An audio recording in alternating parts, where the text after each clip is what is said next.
Hello student, welcome my YouTube channel. आज की video में हम डिस्कस करने वाले हैं eclampsia. So let start the video. Eclampsia is an acute and life threatening disease of pregnancy which is characterized by presence of tonic-clonic seizure or coma along with clinical feature of preeclampsia such as hypertension, edema and proteinuria। Eclampsia क्या होता है? एक acute life threatening disease है। Pregnancy का acute life threatening disease condition है which is characterized by presence of tonic clonic seizure and और coma. Eclampsia में क्या होता है? टोनिक क्लोनिक सीजर और कोमा प्रेजेंस होता है along with clinical feature of pre-eclampsia such as hypertension, edema and proteinuria। along with clinical feature of pre-eclampsia, इसमें क्या होता है? pre-eclampsia के भी साइन सिम्टम्स प्रेजेंट होते हैं such as hypertension, edema and proteinuria। इसमें hypertension, oedema and protein. Hypertension में क्या होता है?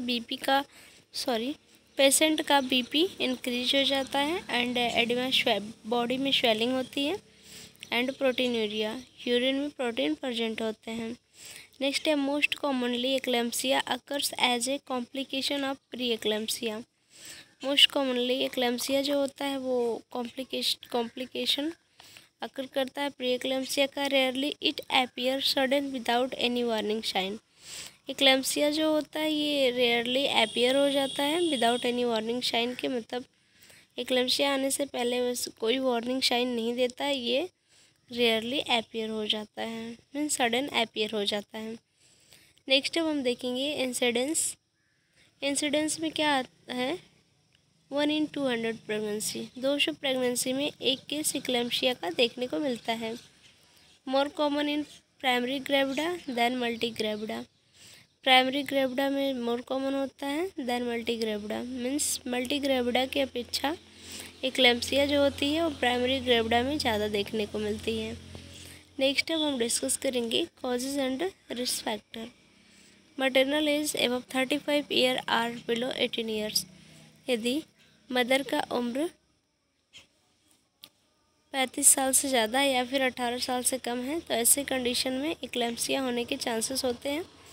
प्राइमरी ग्रेविडा मीन्स ऐसी महिला जो फर्स्ट टाइम प्रेग्नेंट हुई है उसे हम प्राइमरी ग्रेविडा कहते हैं, उसमें भी एक्लैम्सिया होने के चांसेस ज़्यादा होते हैं। नेक्स्ट है presence of hypertension and diabetes. कोई ऐसी मदर या फिर कोई ऐसी महिला जिसको पहले से हाइपरटेंशन या फिर डायबिटीज़ प्रेजेंट है तो ऐसे कंडीशन में एक्लैम्सिया होने के चांसेस होते हैं। नेक्स्ट है presence of any renal disorder in women. अगर वोमेन में मीन्स प्रेग्नेंट जो वोमेन है उसमें किसी भी तरह का अगर रीनल डिसऑर्डर प्रेजेंट है तो ऐसे कंडीशन में भी उसे एक्लैम्सिया होने के चांसेस होते हैं। मल्टीपल प्रेगनेंसी में भी एक्लैम्सिया होने के चांसेस होते हैं। नेक्स्ट है मोलर प्रेगनेंसी में भी एक्लैम्सिया हो सकता है। ओबेसिटी की कंडीशन में भी एक्लैम्सिया हो सकता है। नेक्स्ट है family history of hypertension means यदि फैमिली मेम्बर में किसी को हाइपरटेंशन था तो प्रेग्नेंट वुमेन को भी एक्लैम्सिया होने के चांसेस होते हैं। नेक्स्ट अब हम देखेंगे sign and symptoms of eclampsia. So first one है सीवियर हेडेक। मदर को सीवियर हेडेक होगा। सीवियर जनरलाइज्ड एडिमा प्रेजेंट होगा प्रेग्नेंट वुमेन की बॉडी में। नेक्स्ट है वेट गेन, उसको वेट गेन होगा। ब्लड विजन, प्रेग्नेंट वुमेन को ब्लड विजन होगी। Photophobia, fear of light. Photophobia क्या होता है? Fear of light, the means pregnant women को लाइट से फियर होगी। Abdominal pain either in epigastric region or in the right upper quadrant. Abdominal pain epigastric region में या फिर राइट अपर क्वाड्रेंट में भी हो सकता है। नेक्स्ट है shortness of breath. Pregnant women को shortness of breath means breathing difficulty होगी। नेक्स्ट है decrease urine output. Pregnant women का यूरिन आउटपुट डिक्रीज हो जाएगा। Convulsion These are of tonic clonic type coma. Convulsion आएंगे जैसे कि टोनिक सीजर, क्लोनिक सीजर या फिर कोमा प्रेजेंट होंगे। हाइपरटेंशन, मदर का बीपी इंक्रीज होगा। एंड नेक्स्ट है प्रोटीन यूरिया, यूरिन में प्रोटीन प्रेजेंट होंगे, मदर को वेट गेन होगा। ओलिगो यूरिया होगा, serum uric acid increase, mother में सीरम यूरिक एसिड जो होता है वो इंक्रीज हो जाएगा। ओलिगो यूरिया की कंडीशन में क्या होता है, low urine output, urine output जो होता है वो लो होगा। नेक्स्ट है स्टेजेस ऑफ इक्लेम्प्टिक कन्वर्जन, फिर second to half a minute. Next क्या है, स्टेजेस ऑफ इक्लेम्प्टिक कन्वर्जन, ये जो होता है फर्स्ट स्टेज है, फिर second to half a minute, ये कुछ सेकंड या फिर कुछ मिनट के लिए आते हैं। Show the women become restlessness, इस स्टेज में क्या होता है, वुमेन रेस्टलेसनेस में थकावट फील करती है। The conversion movement start in form of facial twitching, the conversion movements start in form of facial twitching. Emotional stress and anxiety की वजह से मदर को फेशियल ट्विचिंग प्रेजेंट होता है। नेक्स्ट है eye ball turn to one side and become fixed, first stage में क्या होता है, जो मदर होती है उसका आई बॉल टर्न हो जाता है एंड ये आई के किसी एक साइड में फिक्स्ड हो जाता है। नेक्स्ट स्टेज है सेकंड स्टेज, टोनिक स्टेज, इसमें क्या होता है, about 20 to 13 second. Tonic stage कितने टाइम के लिए आता है, ये 20 से 30 सेकंड के लिए होता है। The entire body of women become rigid and goes into a tonic spasm. Tonic stage में क्या होता है, इसका टाइम ड्यूरेशन है 20 to 13 second. The entire body of women become rigid and goes into a tonic spasm, mother का जो body होता है ये रिजिड होता है यानी कि घर्षण करता है and goes into a tonic spasm, और बॉडी में स्पाज्म ऐठन होती है।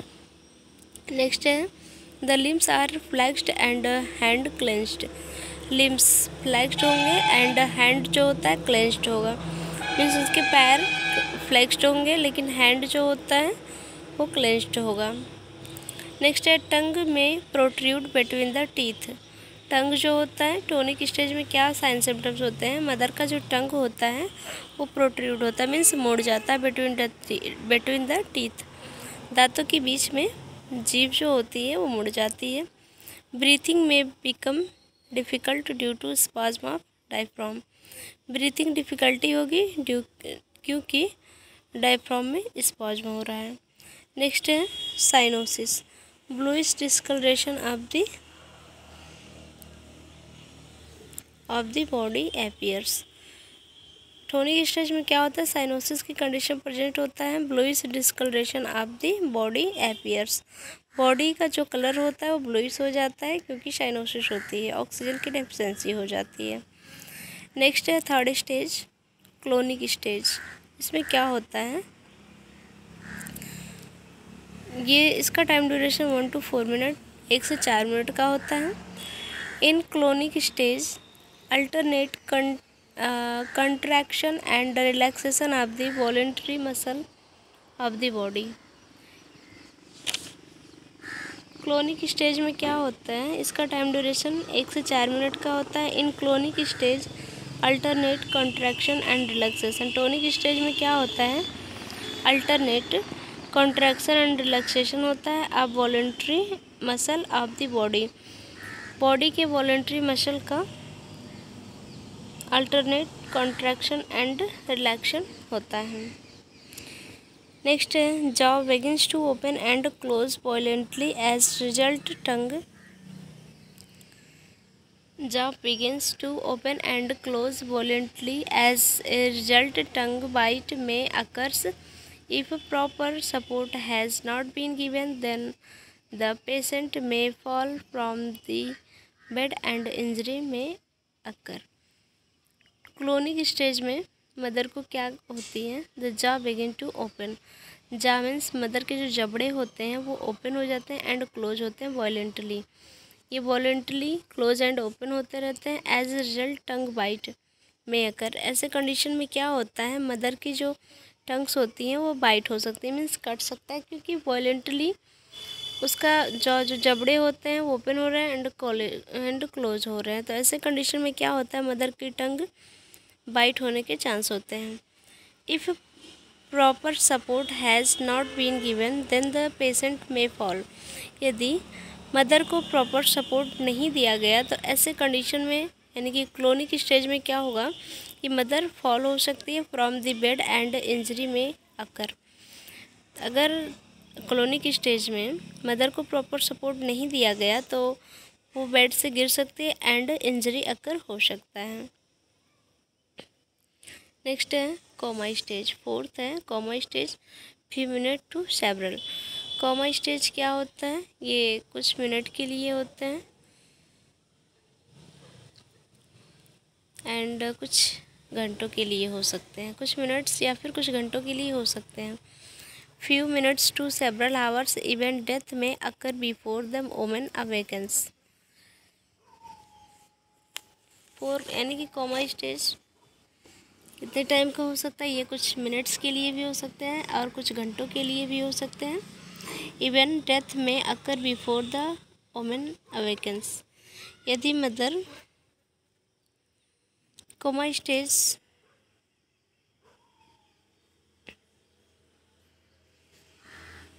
यदि मदर कोमा स्टेज को प्रेजेंट नहीं कर पा रही है तो ऐसे कंडीशन में क्या हो सकता है, डेथ भी अकर हो सकती है। Now the women passes on the stage of coma. यदि वोमेन जो होती है वो कोमा के स्टेज को पास कर लेती है, यदि वोमेन कोमा के स्टेज को पास कर लेती है means now the women passes on the stage of coma. यदि वोमेन कोमा के स्टेज को पास कर लेती है, in this stage convulsion stop and a few jerking और ट्विचिंग मूवमेंट्स में अकर्स। इस स्टेज में क्या होता है, कन्वर्जन जो होती है स्टॉप हो जाती है एंड कुछ फ्यू जर्किंग और ट्विचिंग मूवमेंट अकर्स होते हैं। नेक्स्ट अब हम देखेंगे डायग्नोस्टिक इवैल्यूएशन। आई होप आपको इक्लेम्सिया का definition, sign, symptoms, cause and risk factor and types, जो 4 टाइप्स थे, समझ में आ गए होंगे। नेक्स्ट अब हम डिस्कस करेंगे diagnostic evaluation. So first diagnostic evaluation क्या, history taking. History is obtain from the patient if possible or from close her family members.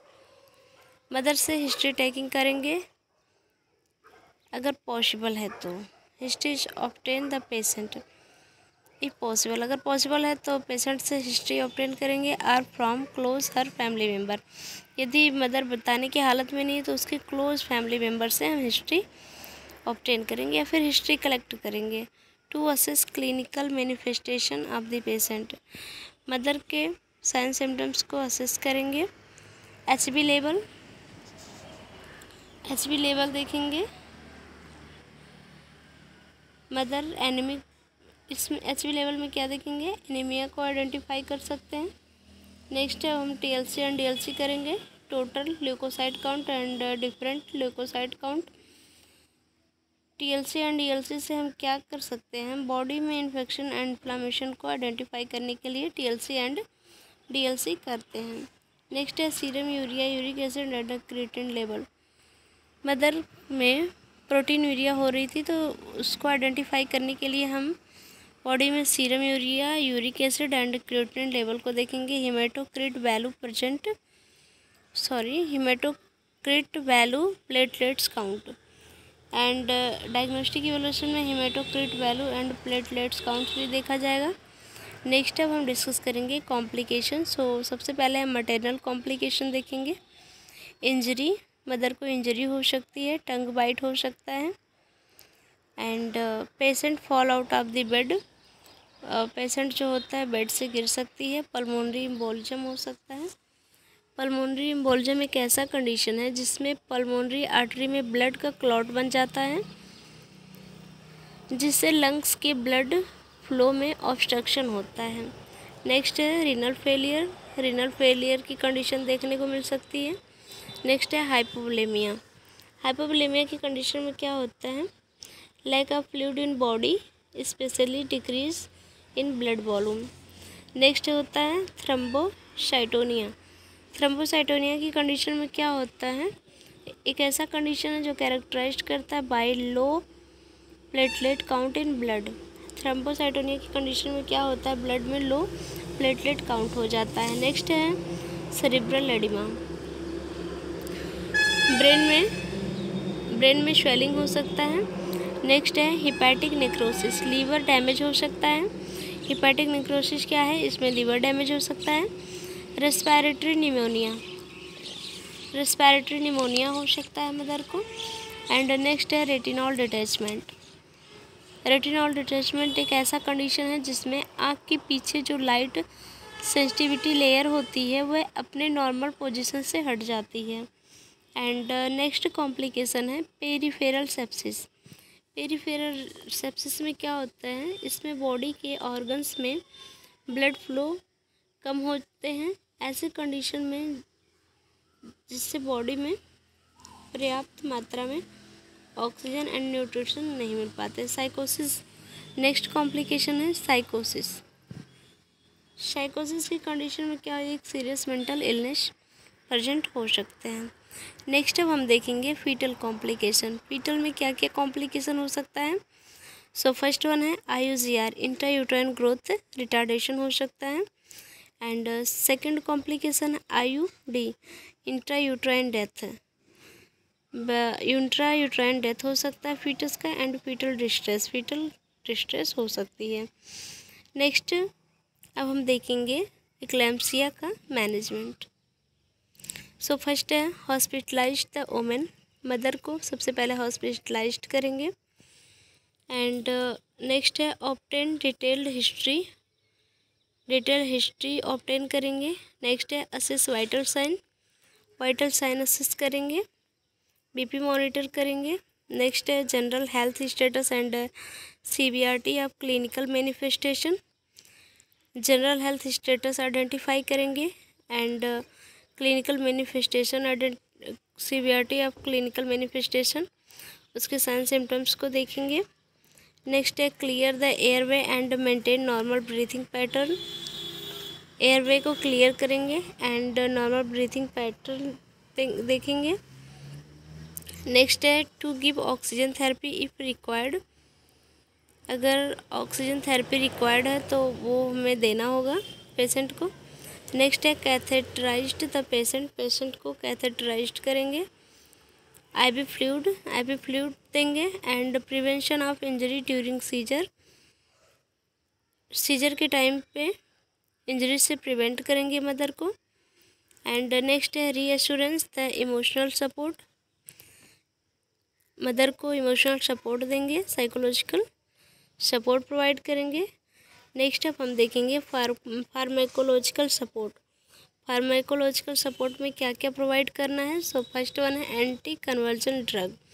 Mother को एंटी कन्वर्जन ड्रग प्रोवाइड करेंगे जिसका एग्जांपल है magnesium sulphate MgSO4 for the treatment of eclamptic fits.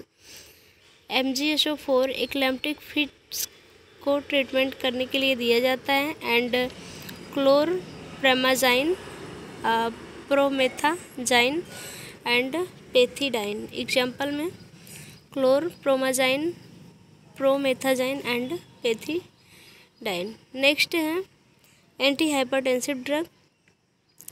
Anti hypertensive drug में हम for example hydralazine, they are used for maintaining normal BP। ये normal BP को maintain करने के लिए दिया जाता है।